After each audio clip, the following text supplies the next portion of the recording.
Dando continuidade aqui, ó, no livro Um Vermelho Encarnado no Céu, capítulo 9, Ponta Porã, a Exeter brasileira dos UFOs. Tá. Exeter é uma cidade norte-americana, uma típica vila do estado de New Hampshire, ou Hampshire, tendo na época, lá em 1965, 7 mil habitantes. Né? Os UFOs resolveram dar uma passadinha por lá, tipo em Ponta Porã.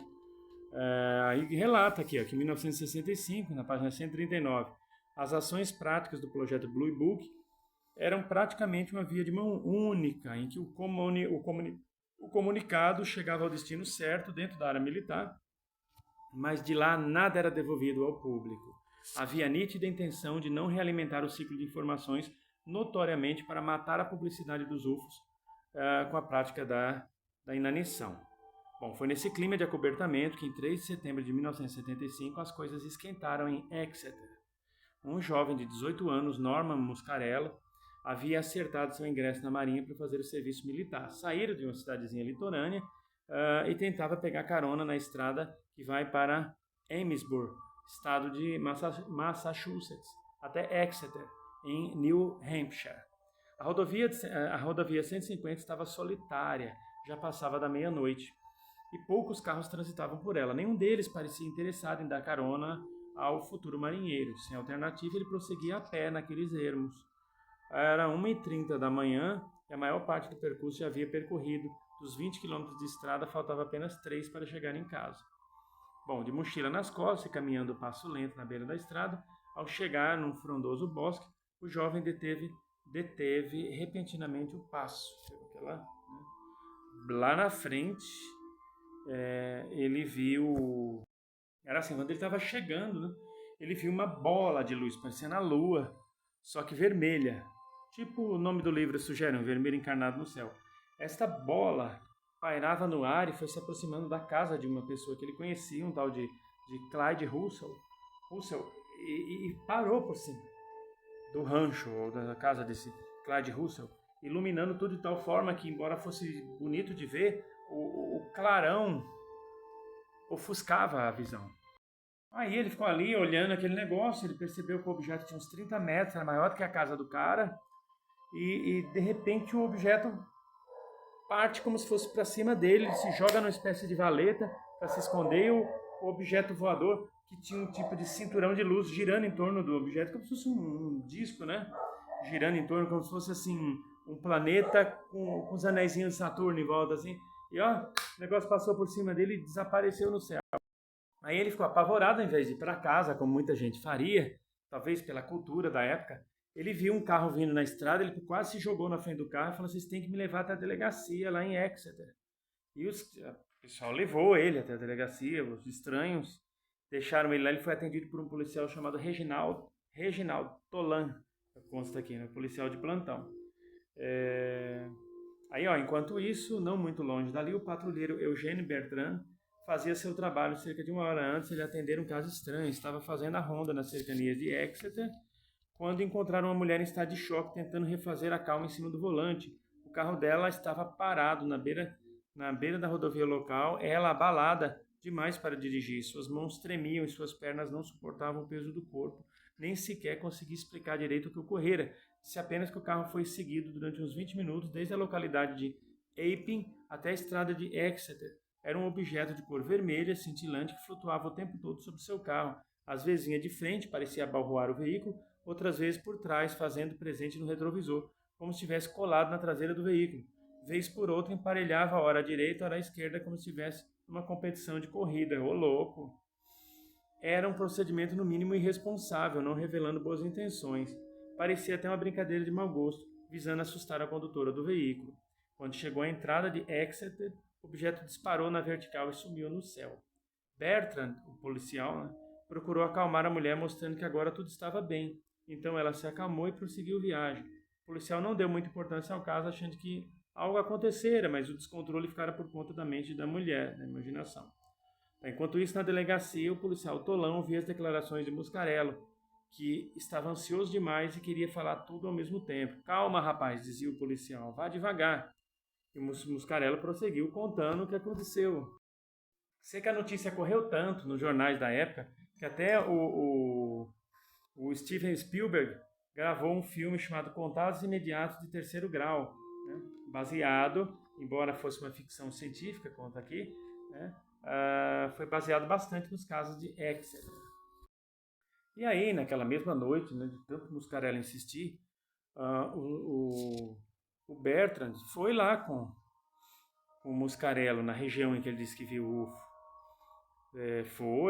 Atravessaram lá parte do bosque, do rancho lá, foram até lá. E até tem uma parte que diz aqui, já na página 143, no segundo parágrafo. Né?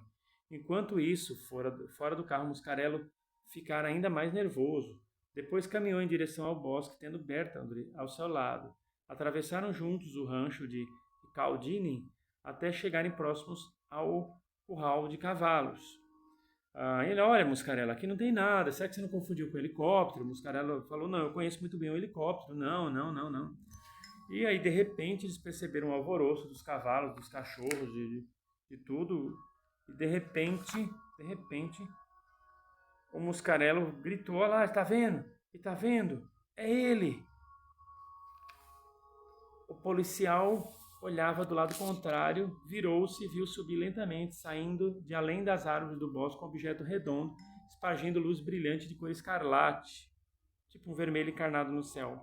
A cor estava lá, bem alto, totalmente silenciosa, a coisa, e fazia um movimento estranho, diferente das aeronaves normais. No impulso oscilante, como de uma folha leve caindo da árvore, o objeto foi chegando perto dos observadores. Fazia isso pulsando para a frente, num balanço inesperado como num salto a galope. Ao mesmo tempo, eles notaram que o céu se acendera de um tom avermelhado brilhante. No rancho, o telhado da moradia parecia incendiar-se. Um halo vermelho encarnado envolveu o rancho inteiro. Diante da estranha nave, numa atitude de defesa, Bertrand sacou a arma e esperou a coisa se definir. Ele não sabia o que poderia vir em seguida, mas o objeto passou por cima da sua cabeça como um raio. Ele se jogou no chão por instinto. Mas, ainda assim, conseguiu se conter e não disparou a arma. Então, apavorados, correram para o carro, estacionado ali na beira da estrada. Era o melhor refúgio. Bertrand queria pedir reforço, policial a todo custo. Bom, tomou o rádio na mão, não perdeu tempo. E disse, meu Deus, estou vendo a maldita coisa, gritou ele a todo pulmão. Estou parado na rodovia 150, disse, pedindo ajuda. E não havia outra coisa a fazer senão ficar ali olhando a nave pairar silenciosa, quase em cima do curral de cavalos. Ela estava agora a distância de 100 metros, pairando no ar a uns 30 metros de altura. De modo curioso, balançava lentamente de um lado para o outro, tendo uma carreira de luzes piscando em sequência. Bertrand diria depois, as luzes brilhavam tanto que era impossível saber a forma exata do objeto. E justificaria isso, era como descrever um carro de farol alto, bem nos olhos da gente. Depois chegou um outro policial chamado Hunt, e constatou lá.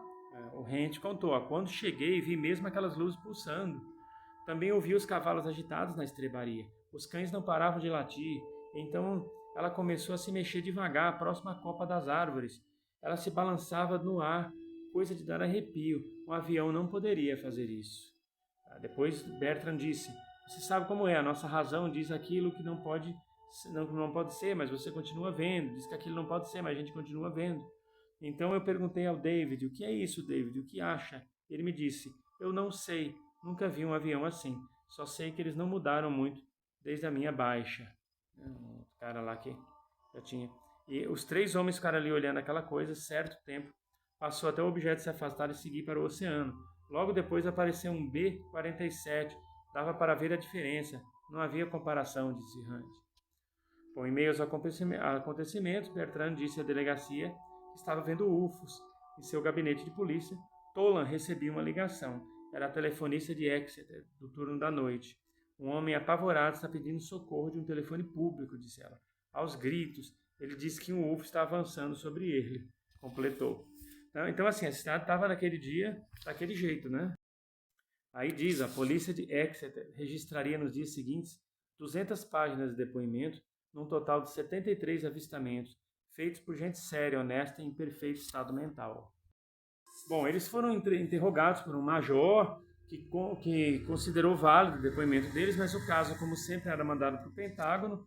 E lá o Pentágono, na 27 de outubro daquele mesmo ano, alegou, através dando uma entrevista para uma tal de Gazeta Haverhill, que aqueles avistamentos, na verdade, as pessoas acharam que era um avistamento de UFO, mas tratava-se da Operação Big Blast, realizada pelo Comando Estratégico, e que também foi fruto de um fenômeno chamado inversão térmica. Aqui diz, nesse fenômeno natural, o ar frio fica preso nas camadas de ar quente, fazendo os corpos celestes darem a impressão de estar em movimento nos céus. Olha só, desculpa. Tentando desmentir o que aconteceu. O porta-voz do Pentágono prosseguiu dizendo que essa mudança de clima havia causado oscilação e cintilação de estrelas e planetas. E completou, acreditamos que aquilo que as pessoas viram eram estrelas e planetas em formações incomuns. Olha só que maneira mais ridícula tentar abafar as coisas. E aí fala, tanto Bertrand quanto Hunt ficaram indignados com as declarações do Pentágono e resolveram escrever para a Força Aérea, ao Major Hector Quintanilha, chefe do projeto Blue Book.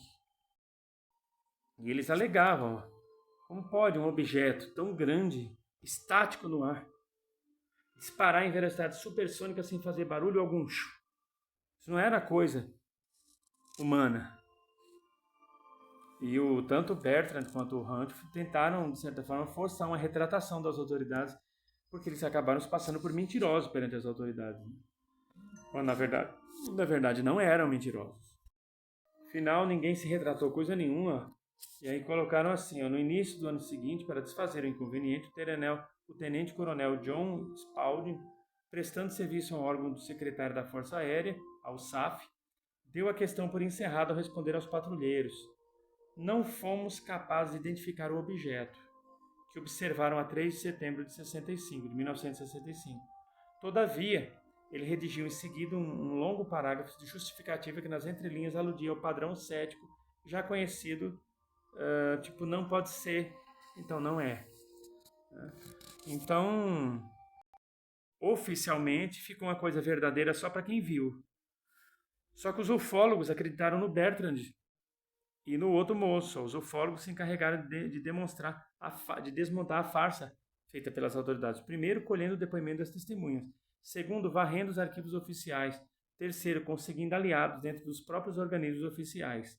Gente insatisfeita com a farsa. E, finalmente, depois de revirar o cérebro, jogando as provas e as evidências do meio de comunicação, para o povo se encarregar de quebrar os pés de barro da mentira. Fizeram certo. Infelizmente, isso acontece muito. Muita gente é incapaz de entender que não estamos sozinhos no universo. Na verdade, não estamos sozinhos mesmos. Não estamos sozinhos mesmos. Acredite quem quiser.